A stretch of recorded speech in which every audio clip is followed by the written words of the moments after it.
Good morning and welcome back to the Adventures of Mac and Anthea.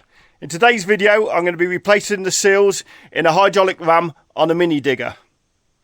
Now for those of you who follow the channel, don't worry, I'm not just repeating popular content over and over again just to get views.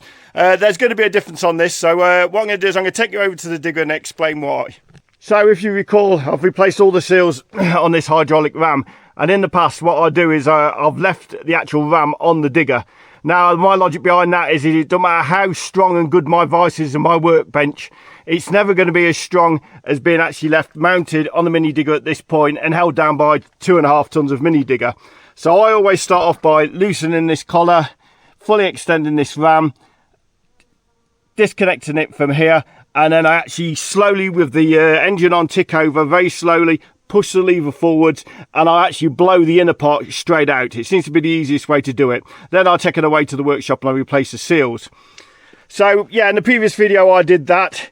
I also then found when I was actually bleeding the system on this one that actually this one had gone as well. So I very briefly in a digger work video showed replacing the seals on this, and then I did a separate video which is all sort of under here about how to repressurize the hydraulic system, how to bleed it, how to repressurize it, and I did a separate video on that. So you've basically, if you go into my channel and scroll down to the playlist on diggers, you will see all that content on there. Now the problem we've got today is we've got this one leaking. Not one I use very often, but I started using it the other day where I couldn't sort of 180 the digger around to get the soil out, so I started to use the arm. It's where I've been digging this water tank up the top, and of course it rarely gets used, and of course it started to leak on there with me, not using it for ages, and I suspect the seals have gone sort of hard and cracked. So that's got to be replaced, and of course the problem is I can't get the spanner in on here. I don't think I'm going to be able to. I might try one little technique first, but I don't think I'm going to get the spanner on there, and it normally needs quite a substantial bar. I use an old screw jack normally over the spanner to push down to get enough pressure to actually crack that open and get that moving. So I don't think we're going to be able to do that this time. I think we're going to have to take the whole hydraulic ram off and then take the whole thing away to the workshop to replace the seals. But let me just try a few little things first to see how we get on. Okay, so we managed to get the digger started and get it pulled out. It's playing the usual game it plays with me where it doesn't want to start when I connect up the battery. So I go and get the spare, and then I think I'll just try it one more time before I put the new battery on, then it starts. Yeah, but it did that to me last time. Anyway, let's have a look what we've got. So we can see that's dripping quite badly out of this hydraulic ram here. I've taken the battery out, and what I'm going to do first, I'm going to see if I can just get the spanner in and get the right angle in here from the top of the spanner to get the sort of bar up this way and pull it and get enough leverage. It'll all depend on how well these little notches in here go and mate up to the spanner, if I'm going to get the right angle. Failing that, I may see if I can get the spanner on from below onto that sleeve, and then try and put the back of the spanner against the track and see if I can turn the turntable on the digger and see if that'll actually push it off. Try it that way. But first let's just see if we can get the spanner on. So yeah, I've quickly tried the spanner, put the spanner on here, but yeah, the notches as suspected just aren't going to mate up. So we're going to try the technique from below, which means putting the battery back on again and see if she's going to start. Okay, so that's two options that may work for you but didn't work for me. The notches didn't line up for me to do it from the top, unfortunately, with removing the battery. And this, by the time I turn the turntable round enough this way, this bit here is too much for the spanner to go onto this square. So it looks like it's going to have to come off.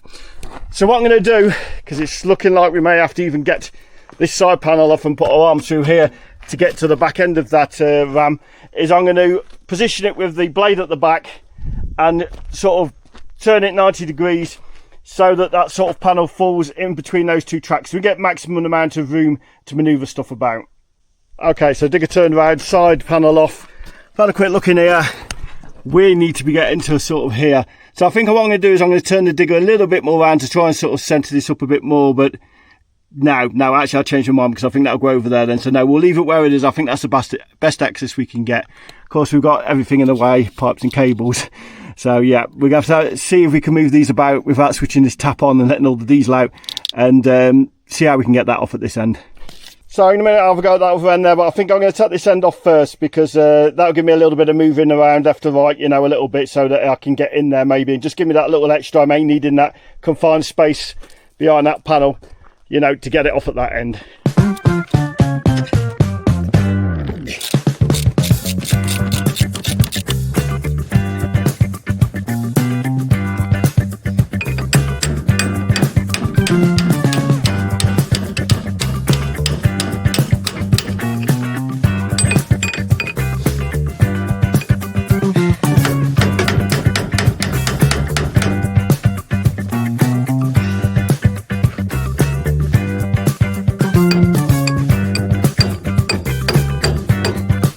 Okay, so slight fault to my plan there.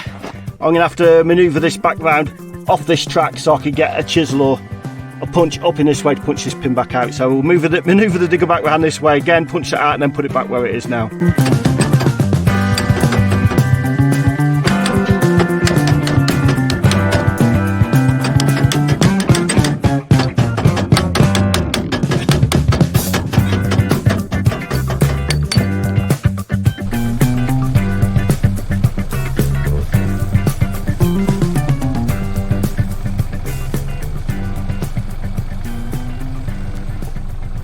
Okay, so I'm not sure. It looks like being able to move that actual cylinder across and the arm out the way a bit is giving me just that little bit of room probably to get the spanner in. Now it's on. There's not really much I can leave it off of.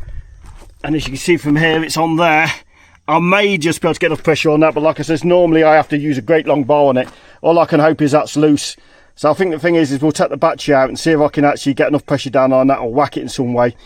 To get that to loosen off, because it's looking really hard work underneath there. I'm trying to clean it up and I can't even see how to get it off at the minute, and looking by how hard that pin was to get out, just imagine trying to get another pin out underneath and inside there.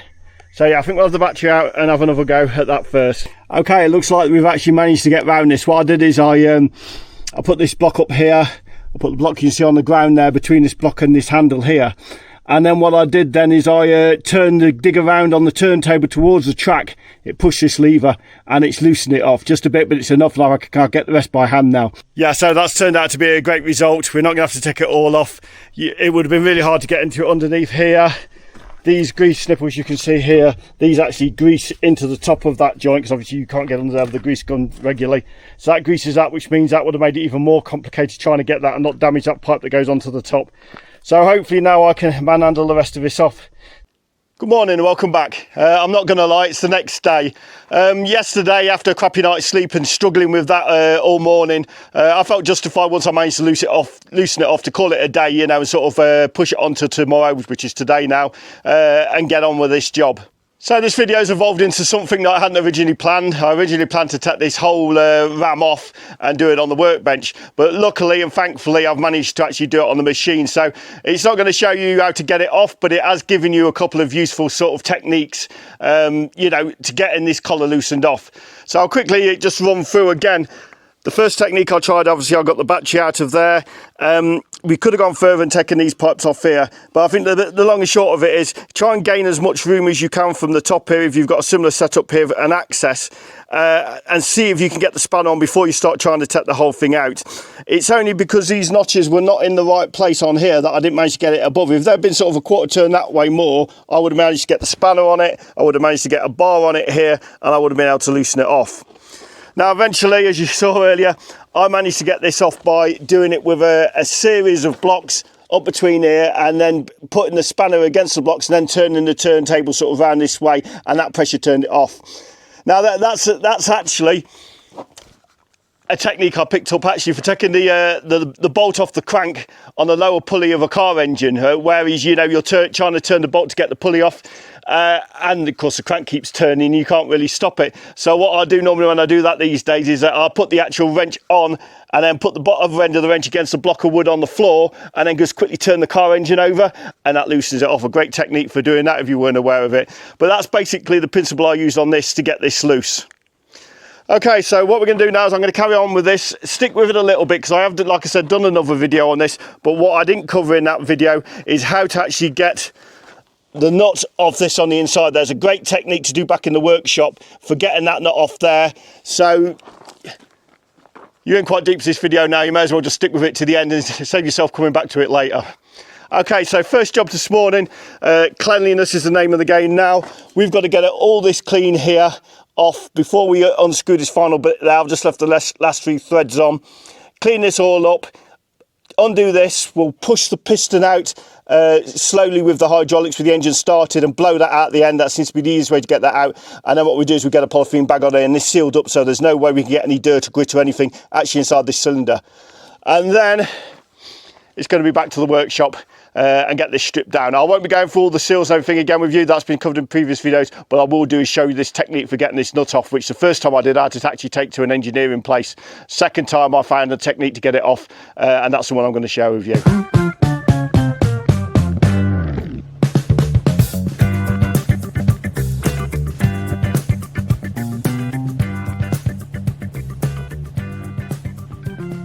So after cleaning up the end of this hydraulic ram with petrol and Anthea's toothbrush, I started the engine, lifted the arm and pushed it by hand as far as I could out of the way to give us maximum access for when we push the hydraulic ram out of the end of the cylinder. After that, I wound out the collar right out to the final threads. I removed the bolts and the hydraulic filter cover to gain access to the hydraulic filler cap, and then loosened the cap to release the pressure from the system. Once the air had stopped hissing out from this cap, I removed it completely to make sure all excess pressure was out, and then gently and lightly re-screwed it in a little. Okay, so now we've managed to get this collar completely out. Obviously once it's disconnected at sort of this end, you can rock it backwards and forwards to get the optimum turn, you know, on each turn. Eventually I managed to pull it out by hand. Of course, you can't pull this out by hand because there's too much suction. Now maybe if I went into the back there and managed to loosen off the union and introduce some air at the back there, it may pull out, you know, with some force. But I've found time and time again that it's a lot easier just to start up the engine and carefully blow it out. So I'm going to demonstrate that and you'll see that blow out, and then we'll get off to the workshop.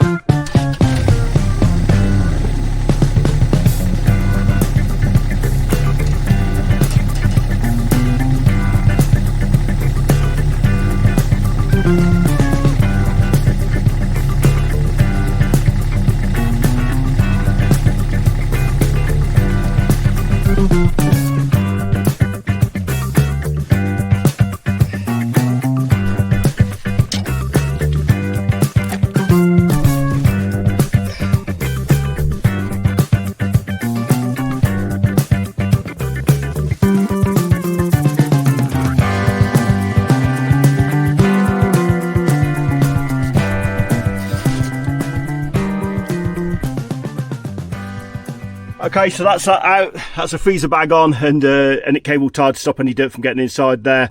Now I'm going to just add to this point here, it don't matter where you put the bucket, it's going to miss it at some point and it's not going to catch it all. So obviously do this job on a hard standing somewhere, or somewhere where it's not going to seep down into the soil, into the water table, or anywhere where you sort of intend to grow something in the future. This is just going to be a hard standing all around here. So yeah, I'd rather it didn't go down on the ground, but it can't really be helped in this instance, and it's not going to do any real damage there. I can even dig it out if need be. Okay, so it's back to the workshop, fix these seals, quickly put Anthea's toothbrush back before she notices that's gone, and we'll take this to the next stage. Okay, so we're back at the farmhouse. Here's the end of the actual hydraulic ram, and I've got a seal kit. Now, a couple of bits of advice for what they're worth, you know, when you live in an off-grid or sort of self-reliant lifestyle. Number one, as soon as you've got something goes wrong with a machine or whatever, order the parts and get them there. Dedicate a single box to all new parts of things that need fixing. Then when you got an hour come up, it's sat there and it's ready. I ordered these parts about 2 months ago, and they've been sat there ever since we've been up to northern Spain and back as well. So I've got them ready, but there's no guarantee they're going to be the right size, but hopefully they will be. Now, the second bit of advice is take lots of photos. No matter what you're doing, always take loads of photos, even if it looks really simple, you know, and that looks simple there, and yeah, I'll probably memorize how to put them all back together. But of course, you know, true to form, what often happens is something else comes along, and off-gridding is a constant process of prioritising and reprioritising things as things go wrong. My boiler could blow up this afternoon, I might not get back to this for a week, and then we're on.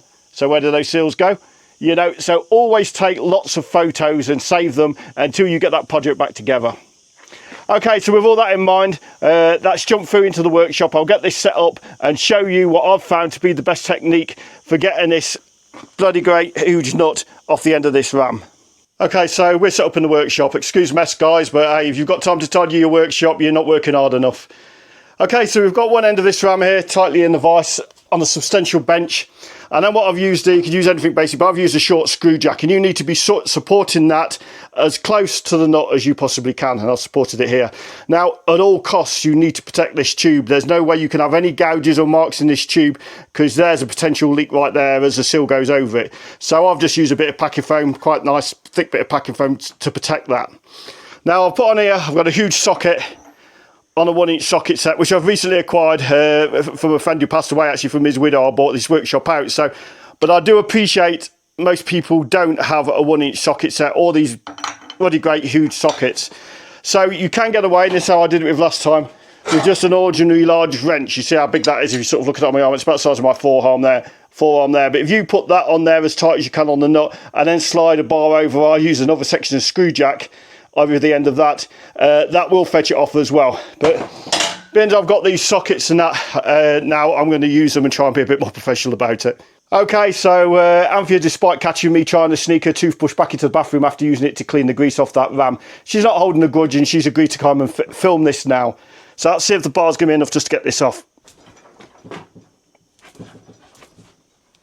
No. So, screw jack on. And there we go.